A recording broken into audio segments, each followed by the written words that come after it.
This problem deserves an asterisk. I would describe it as a full-blown partial fractions decomposition problem. It's going to take several pages of work to get all the way through it. So I have in my original integral this rational expression that has a repeated irreducible quadratic factor, and then I have an additional linear factor. I start by proposing a partial fractions decomposition. In the decomposition, every piece that has a quadratic term in the denominator has to have a linear proposed term in the numerator. So I start with ax plus b over x squared plus 2. Because the irreducible quadratic is repeated, I also have to include a cx plus d over x squared plus 2 quantity squared. Finally, there's a term to account for the linear factor, and that's an e over x plus 1. Now the way I'm going to start out is by multiplying through by the least common denominator for everything. So I'm taking the denominator of the term on the left-hand side, and I'm distributing it to every single term in this equation. When I do that on the left, I'm left with just an x. And then my first term is going to be an ax plus b. When I distribute all these factors to that term, one of the x squared plus 2's is going to cancel out, and one is going to survive.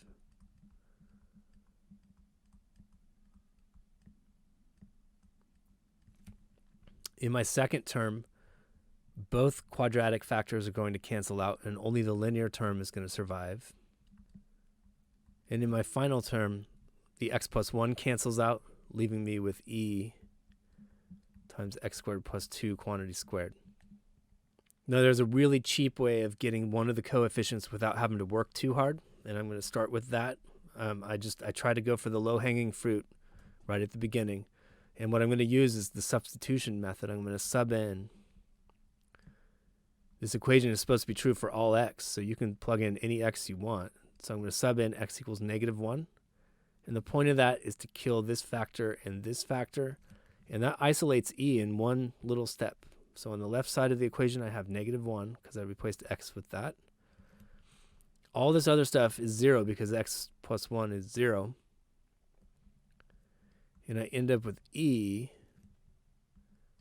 times -1 squared plus 2 all squared. So that's 3 squared or 9. So this is 9e. So 9e is -1. So e is -1/9, and we have our first coefficient. Now there doesn't appear to be any easy way to get the rest of these things, and so what I'm going to do is just kind of a bookkeeping method where I try to look at the coefficients of all the different powers of x on the left and right sides of the equation. But I don't want to just use brute force to expand things like this. So binomial times a binomial times a binomial, it's going to produce 8 different terms, and I don't want to write all of those down. So I'm going to try to account for all the coefficients of x to the 4th, x to the 3rd, x squared, x, and the constants without explicitly breaking this stuff down into little pieces. So again, on the left-hand side, I have just my x. On the right-hand side, I'm going to work my way down from the highest powers of x down to the lowest. And I'm going to look at each of these pieces and ask myself, what are the ways I could get x to the 4th? So when I have a binomial times a binomial times a binomial, the result is every possible product containing one term from each of those binomials. So I just search around for all the ways I could end up with an x to the 4th, and there's only one way to do it. It's ax times x squared times x. That gives me ax to the 4th. In my middle term, there's no way to get x to the 4th. And then in my final term, when I square x squared plus 2, that gives me x to the 4th plus 4x plus 4x squared plus 4. And so there's an e attached to an x to the 4th there. And those 4th power terms are dealt with. Then I move down to the cubic terms. In my first product, I need to find all the ways there are to get an x cubed out of this. And one way to do it is to choose the ax from the first binomial, the x squared from the second binomial, which gives me ax cubed, and the constant from the third. So I do have an ax cubed term in the final expansion. So there's going to be an a there. And then I look for any other ways there are to get a cubed term. And it looks to me like the only other way to do it would be this b times x squared times x. So I have a bx cubed.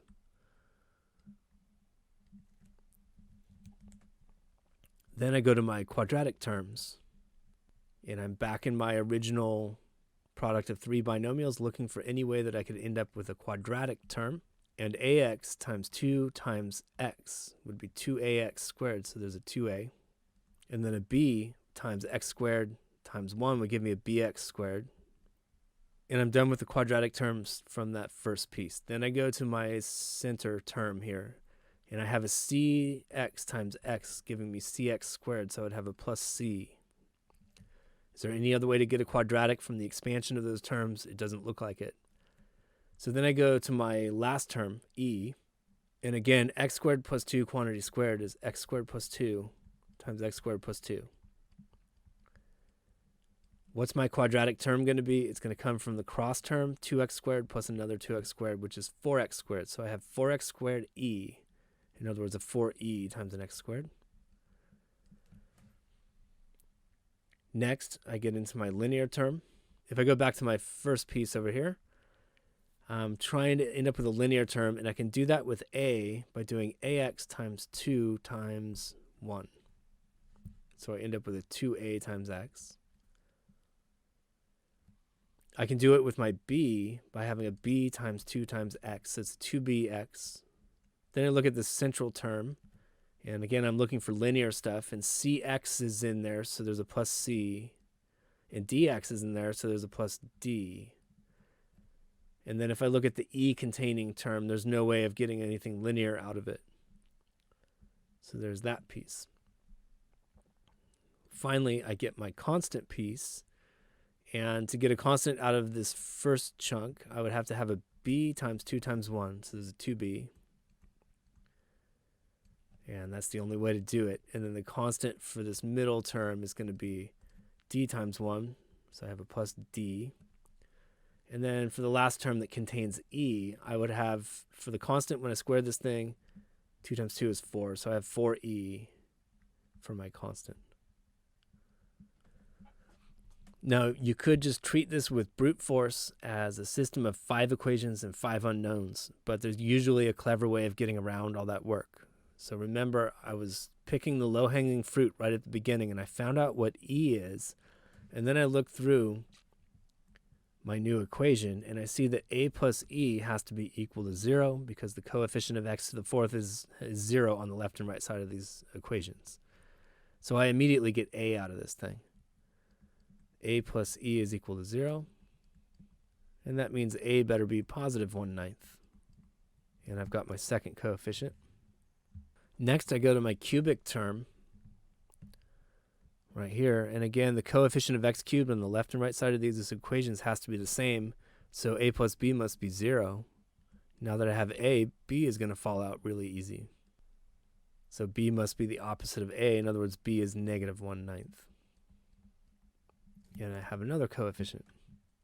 All right, then I think to myself, I have b and I have e. Why not get d out of that constant term? So I know the constant has to be equal to 0 because there's no constants on the left side of the equation. So I get 2b plus d plus 4e is equal to 0. Plugging everything into that. 2b, that's negative 2/9. Plus d, that's my unknown, plus 4 times e, so that's negative 4/9, is equal to 0. And so that's negative 6/9, and I'm going to add that to both sides, and I get 6/9 on the right-hand side for d, but that's just 2/3. So I have another coefficient, and there's only one to go. I have my choice of whichever equation I want that involves c, and there's 2 to choose from here. And I'm going to choose the coefficient of x squared because I know that that's equal to 0. And it might just simplify my calculations a little bit anyway. So 2a plus b plus c plus 4e is equal to 0. Plug everything into that. That's 2/9 because a is 1/9. And then plus b, that's minus 1/9. Plus c, that's the unknown, plus 4 times e, so negative 4/9 equals 0. And just combining all these fractions with denominators of 9, I have 2 minus 1, that's 1. Minus 4, that gives me negative 3. So negative 3/9. Add that to both sides, and c is positive 3/9, but that's positive 1/3. So here we are. We made a partial fractions proposal for how to break this thing down in the integrand. And we just went through all that algebra, and we found every one of these 5 unknowns. So now it's broken into these simpler pieces. So now I'm going to actually show all of this inside of the integral, and then we're going to have to start integrating these pieces. And some of them are easy, but some are actually rather challenging. So here we are. And like in the first term, for example, I see a 1/9 x minus 1/9 over the quantity x squared plus 2. And I know the x over x squared plus 2 part is simple because 2x is the derivative of x squared plus 2, so I should be able to build a guessable antiderivative there. But the part where I have a constant over x squared plus 2 is not simple and is actually going to require a trig substitution or a formula that I ordinarily don't have memorized. I have a similar issue in the second term where if I keep the x piece, it's not so bad. But when I break it apart and I have to do the constant piece, I'm going to have a trig substitution for that. And then the last integral is simple. It's going to be a natural log kind of a thing. So I'm going to break this down into 5 integrals, and we'll try to do the easy ones first, as usual. All right, so here's the breakdown of all of these integrals where I've pulled the constants out in front. So for example, in the first one, I just broke it into 2 pieces, one that had the x term, one that had the 1/9 term. Those become the first 2 integrals in this new list. So hopefully the algebra is clear on each one of those as I expanded it. Now I want to look for the easy integrals in this list, and I'm just going to mark those in red real quick. That first one is easy because I could supply a 2 to the numerator, and then I see the derivative of the denominator sitting in the numerator, and I get a natural log kind of a thing. The second one is not easy. It's going to require a trig sub. The third one is going to be easy because I can put, again, a 2 in the numerator, and I'm going to have the derivative of that thing in parentheses down there. So I'm going to have something to the negative 2 power multiplied by its derivative, and so we're ready to do the chain rule backwards. And then the last one is another that's in the easy category. It's just the natural log of the absolute value of x plus 1. So let's knock out the easy ones real quick. All right, this is the first in the list. And again, my plan here is to supply a 2 to the numerator. And then I'm going to divide by 2 out in front to compensate for that. That gives me a 1/18 out in front. And with the derivative of the denominator sitting right there in the numerator, I'm ready to just guess this guy. So natural log x squared plus 2. Notice that I didn't draw the absolute value bars, and it's because as long as we're talking about real numbers here, x squared plus 2 is already a positive number. Next easy one. This one is easy for the same reason as the last one that I did. I can supply a 2 to the numerator, compensate for that out in front. That leaves me with a 1/6 out in front of this thing. And so I have something to the negative 2 power multiplied by its derivative. So we've already counted for the chain rule backwards. And I just get this thing to the negative 1 power divided by negative 1. So there's going to be a minus sign. And the same thing to the negative 1 power. So negative 1/6, 1 over x squared plus 2. Our last easy one is the negative 1/9 integral 1 over x plus 1 dx. And that just integrates to negative 1/9 natural log absolute value x plus 1. Now it's time to look at the hard integrals in the list. So here's our first one. It was the second in the list, negative 1/9 integral 1 over x squared plus 2 dx. And what I'm going to do on this is fit the form of a trig identity by making a substitution. So I'm going to say let x equal root 2 tangent theta. So that means when I square x, I get 2 tangent squared, and the whole point is to use the trig identity tangent squared plus 1, and that's equal to secant squared. I also have to transform the differential. So dx is going to be root 2 secant squared theta d theta. So making these substitutions, I get -1/9 integral of root 2 secant squared theta d theta. That was dx. In the denominator, I have a 2 tangent squared theta plus 2. I'm going to factor a 2 out of the denominator and pull that root 2 out of the numerator, and I get negative root 2 over 18. And then I have in the denominator tangent squared plus 1, which is secant squared, but that's going to cancel the secant squared in the numerator. So I end up with negative root 2 over 18 times theta, but I need to get back in terms of x. So back where I made my substitution, I had x equals root 2 tangent theta. So when you solve for theta, you get the angle whose tangent, so the inverse tangent of x over root 2. And that's our fourth piece of the final answer. All right, we've almost got this thing done. We just have one more hard integral to do, and it was this one. 2/3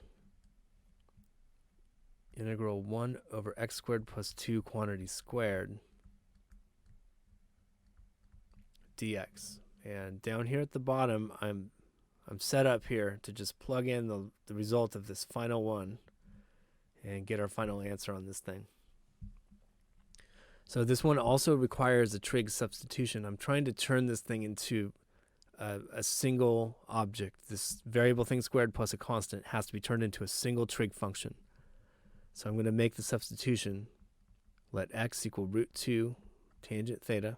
And that means when x is squared, I get 2 tangent squared. I can factor the 2 out of that, and I'm going to get a secant squared that's then squared. Dx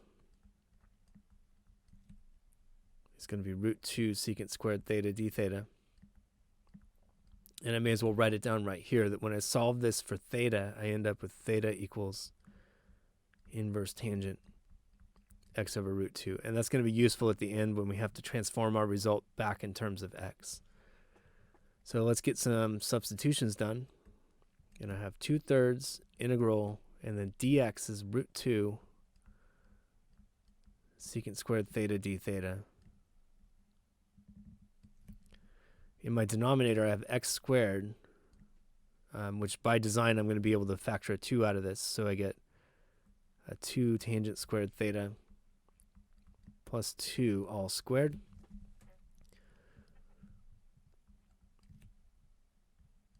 When I pull a 2 out of that factor in the bottom, well, it's being squared also. So I'm going to pull a 4 out, and then I have a root 2 to pull out of the numerator. And then tangent squared plus 1 is just secant squared, but I'm squaring it. So I get secant to the 4th theta. I cancel 2 factors of secant. And what I'm left with here is a 1 over secant squared, in other words, cosine squared. I'm going to clean up some constants out in front. I have root 2 over 6 integral cosine squared theta d theta. And the plot thickens here because we require a double angle identity in order to integrate an even power of cosine. So you have to remember that cosine squared is 1/2, and I'm pulling that out in front. 1 plus the cosine of twice the angle. Each of those pieces is easy enough to integrate. And I end up with a theta plus 1/2 sine 2 theta. And the complication here is that when I sub in for theta, I could find the sine of the angle whose tangent is x over root 2. But I can't find the sine of twice the angle whose tangent is x over root 2. So I have to use another identity and replace sine 2 theta with 2 sine theta cosine theta. When I do that, these 2's cancel out. So now I've got to find the sine of theta and the cosine of theta just to really make it clear the challenge that I'm talking about here. Let's replace theta with what it is in terms of x. So I have inverse tangent x over root 2. And then I have the sine of the angle whose tangent is x over root 2. And the cosine of the angle whose tangent is x over root 2. And to get those things written down, I have to draw a little triangle and take a look at this angle theta. So there's our triangle, and theta is the angle whose tangent is x over root 2. So there's x and there's root 2 for the opposite over adjacent. And then if I take the sum of the squares of these things and square root them, I get the hypotenuse. So that's going to be 2 plus x squared square rooted. And now I should finally be able to get the sine and cosine of this angle. So the sine is going to be x over root 2 plus x squared. It's just opposite over hypotenuse. And the cosine is going to be root 2 over root 2 plus x squared.